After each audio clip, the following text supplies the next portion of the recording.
Season's greetings.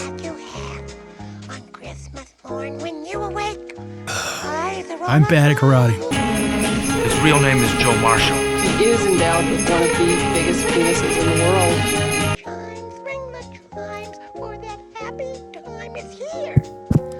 And this is the Very Merry Movie Bukkake Christmas Special, presented by Lexapro. Please welcome our very special guest, Charo.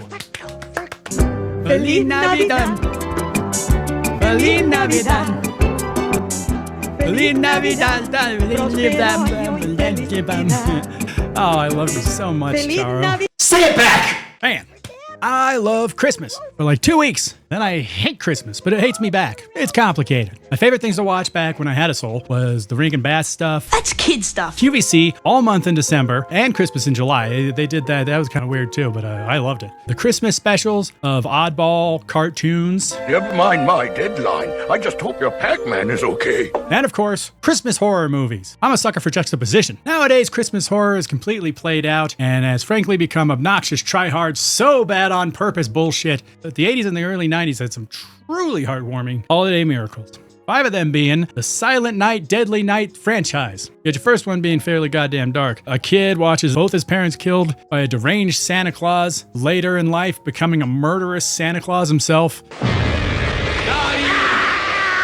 The second one is probably the most famous. Garbage Day! If you watch these 2 in a row, be warned, half the damn movie is just a recap of the first one. So I recommend either fast forwarding or getting very drunk. It's been a while since I've seen the third one. I remember it being kind of boring. I gotta rewatch it. I don't know. It's got sort of a Patrick thing going on. Or, if you're cool, a Patrick Still Lives thing going on.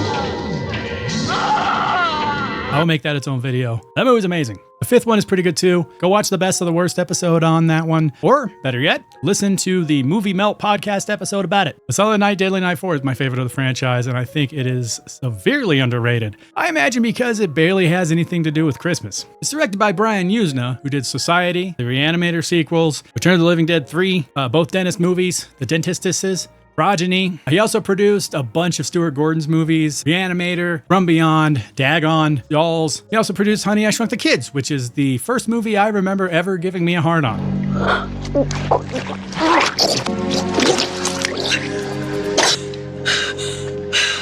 There's Maud Adams, who was a Bond girl in a handful of those movies, including Octopussy. She was also in Mahoney's Last Stand, which I've never heard of, but look at this poster. Also, Elise Beasley, she really sticks out to me because she was the ugly version of Kathy Ireland in the greatest comedy ever made, Loaded Weapon 1. May I change before I go? Sure.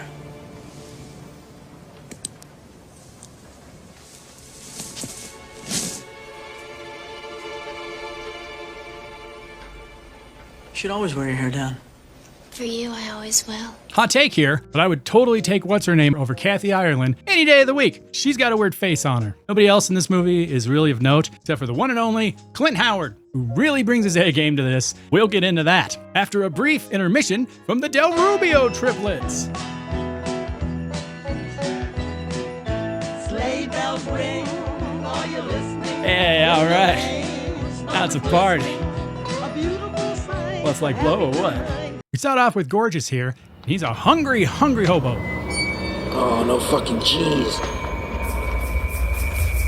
You're gonna go high on the protein if you're gonna be showing off that naked body of yours. That's coming up later. He sees a gal spontaneously combust and leap to her death. Bewildered, he scurries over to her and then starts fingering her newly gained butt cavity. We then get the title of the movie, Initiation, Silent Night, Deadly Night 4, which up until I took a glance at the IMDb for this episode, I had always thought that this movie was written to be a movie called Initiation, and then they just slapped the Silent Night, Deadly Night title to it to help sell it. But according to Brian Yuzna himself, it was written specifically to be Silent Night, Deadly Night 3, and for some reason it became 4. I don't know. Wacky. We then cut to a couple banging to the news. Ooh, look at that. They're showing off the burnt gal, so the dude changes it to some softcore pornography. Cuts to them at work and they're reporters. She wants desperately to cover the spontaneous combustion case. I really want to do a story on that woman who burned. But apparently, she works in a boys' club, so she asks her boyfriend to ask their boss if she can work on that. So he ends up giving the story to the boyfriend, because he's the one that asked. So she fucked him for nothing. This is bullshit. Also, I forgot to mention in the cast, the Reg Man. Kim, classifieds. Have you gotten them posted today? I forgot he was in this. Fucking Reggie, baby. Could you make some fresh coffee, please? He's hot as love. We're hot as love, you know. I'm gonna do it anyway. Now she's a lone wolf on the beat. She goes to a Chinese meat market and tries to buy unshelled street peanuts. Yuck. While asking the owner about the body. Did you see it? And this guy's a real funny talker. He's doing the stereotypical Asian broken English thing, but without a shred of an accent. Does not work. Cannot help but see it. Live upstairs. She burned. Scorched real good. Nothing left. Waste down. He tells her the combustion lady was a hooker, then karate chops the peanut machine, and then fingies up her nuts. He's got blood all over his hands, and they're in downtown LA. I wanted her so badly to pop one of those things in her mouth, just absent-mindedly, but she never does. Christmas is canceled. She then wanders into a bookstore where she's followed around by Clint Howard, the crazy bum. Excuse me. He gives her 2 fingers on her backside, and she tells him how it is. Get away from me! Leave me alone! No, Ricky. Now you go back up. His name's Ricky, which is the name of the brother from the first one who becomes Mr. Garbage Day in the second one. He's also in the third one, I believe. Hey, Ricky. And now he's Clinty H, the wily magic sex bum. But it's never addressed, so I think it's either an homage that's not really an homage because it's the same series, or mayhaps Ricky's in all of our murderers' hearts. Perchance a coincidence. But how many Rickys have you ever heard of? Ramirez, Ricardo, Schroeder, Ricky Martin, the kid from Sleepaway Camp? Same Ricky, shared universe, winter, summer. Anywho, she asks about books on spontaneous combustion and gives a very nervous introduction. I'm sorry, I'm Kim Levitt. I'm not undercover or anything. I work for the LAI. I'm an investigative reporter. I'm doing a story on the suicide. He then takes a date, or an olive, or something, from the shopkeeper's front counter and uses the gross peanut hand. So we kind of got an eating something gross scene from her. Wink! Then the shopkeep gives her a free book, Initiation of the Virgin Goddess by Jabidale. Jabidale. She then invites her to a picnic and starts scissoring her forehead with her lips. I hope you'll come. Big Red here, then makes her way up to the roof and pretends to recreate the burning lady jumping thingy. She then passes out, and then up comes her and my best buddy, Ricky the Bum, and he comes bearing gifts of joy. Swarms of biting bugs and big white leech things that he finds in a big pipe thing. And that goddamn ingrate runs away. Tangent. I hate bugs. I try not to be a bug squisher. Just because like those people seem to be the kind of people that like spank dogs and shit. I'll leave spiders alone unless it becomes a problem. Then I'll set some traps. But my point is, I don't understand the people that think like bugs are cool or pretty or whatever. There's a bunch of goddamn bugs. Who needs them? I mean, I get it. Ecosystem, fragility, yada yada. Fuck bugs though. I hate them. Bah hum bugs. What I say. End of tangent. Cut to Kim. She's doing up her dishes. And there's cockroaches everywhere. Including her butthole boyfriend via answering machine. And he has one of my favorite lines in the whole damn movie. Hey Kim, Hank, where are you?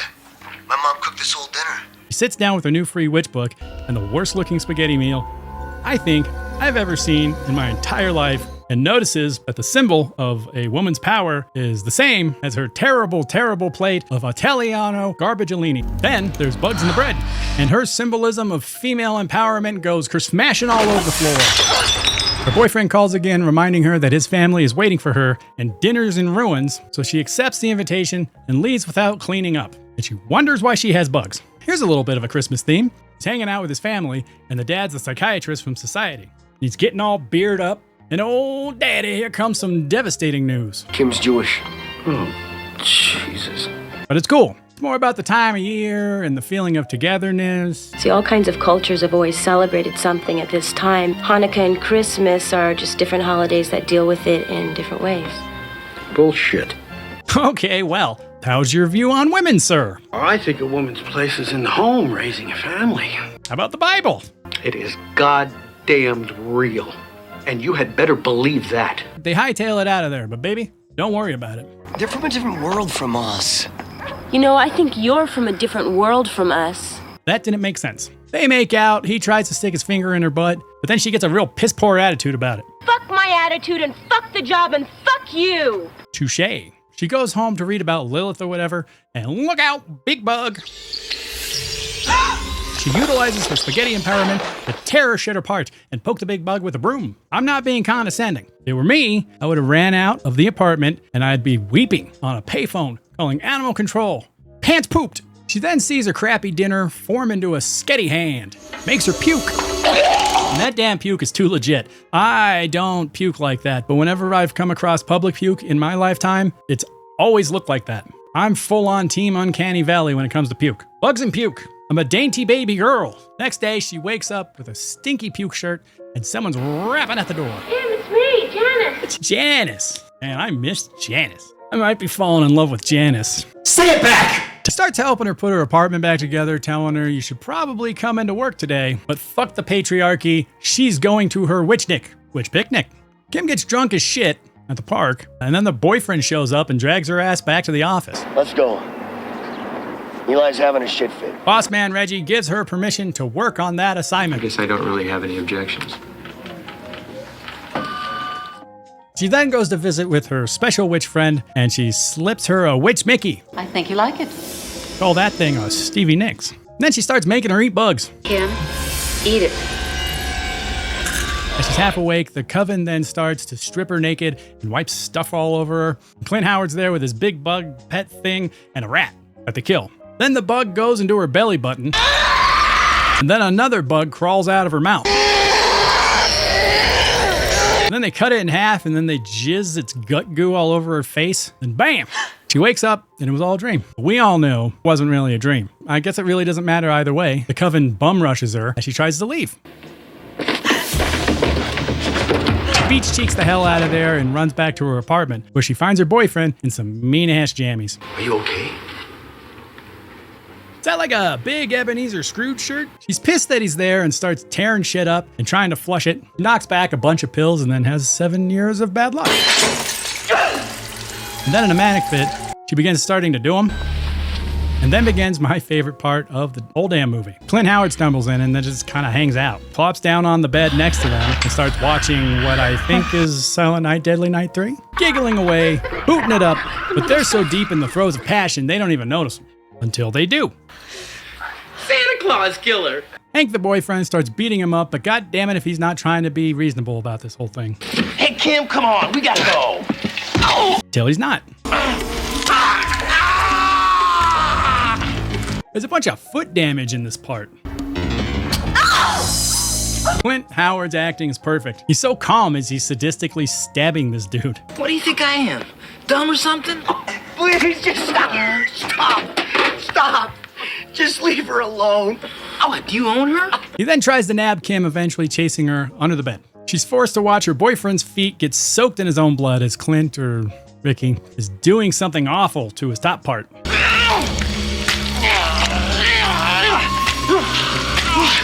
Just then, Janice comes into the apartment to save the day, but oh, look out, my sweet, he has a knife. Are you crazy? He's one of them. Et tu, sweet Janice. Of course she's a witch. Those mousy types are all over that Etsy. And that's Witchcraft's central hub. They take her back to the witch place, stick her in a meat locker, and drug her with some sort of witch potion. There's naked ladies everywhere, and then they strap Ricky with one of those big clockwork orange dick nose masks. And again, wonderful performance. He acts like a little kid. Why do we have to do it in here? Until he doesn't.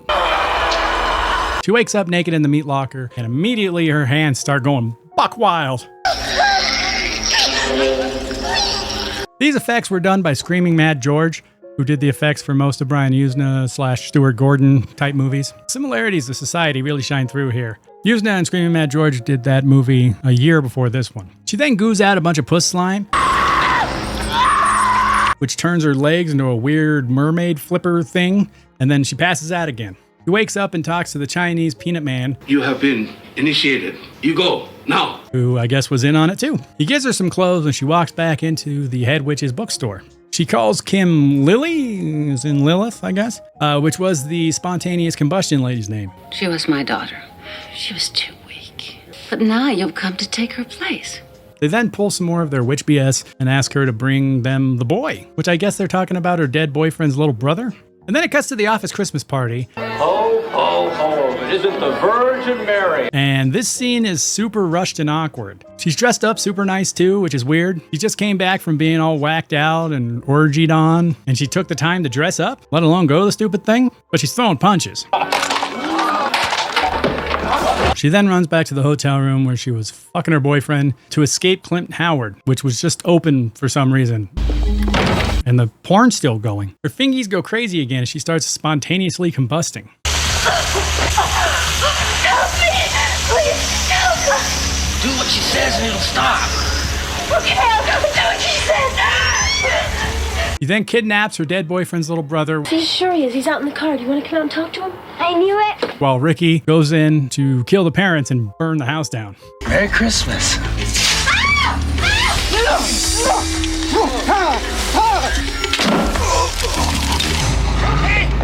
For no reason. Hilarious. They go up on the roof to expose this child's nipples. What are you doing? I gotta blur out the chick's nips, but I guess this is okie dokie. Shame on you, America and Canada.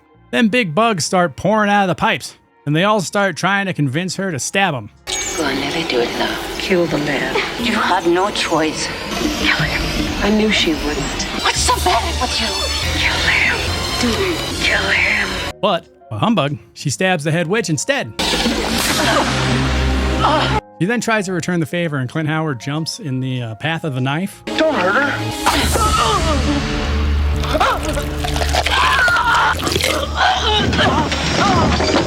Because he is a sweetie, Petey. The bugs then feast on his wounds. Then we get more crazy fingies. This time there's flames. And she burns up the witch. Big time.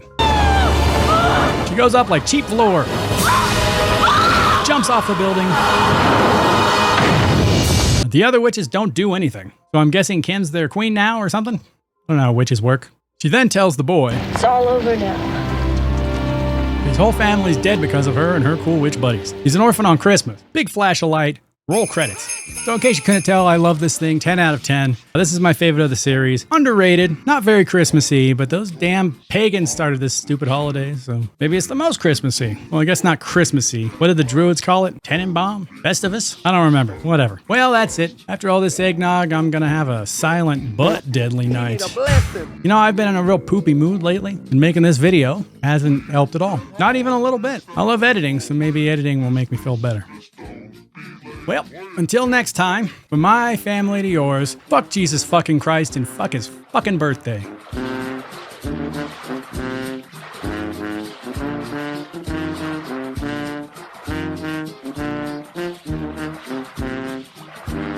Okay, fellas, get ready. That was very good.